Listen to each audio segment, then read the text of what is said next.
دن وہ تمہیں پکارے گا تو تم اس کی تعریف کے ساتھ جواب دو گے اور خیال کرو گے کہ تم دنیا میں بہت کم مدت رہے.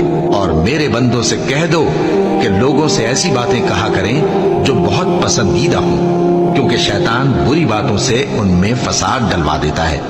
کچھ شک نہیں کہ شیطان انسان کا کھلا دشمن ہے. تمہارا پروردگار تم سے خوب واقف ہے، اگر چاہے تو تم پر رحم کرے یا اگر چاہے تو تمہیں عذاب دے. اور ہم نے تم کو ان پر داروغہ بنا کر نہیں بھیجا، اور جو لوگ آسمانوں اور زمین میں ہیں تمہارا پروردگار ان سے خوب واقف ہے. اور ہم نے بعض پیغمبروں کو بعض پر فضیلت بخشی اور داؤد کو زبور عنایت کی. کہو کہ مشرکو، جن لوگوں کی نسبت تمہیں معبود ہونے کا گمان ہے ان کو بلا دیکھو، وہ تم سے تکلیف کے دور کرنے یا اس کے بدل دینے کا کچھ بھی اختیار نہیں رکھتے. یہ لوگ جن کو اللہ کے سوا پکارتے ہیں وہ خود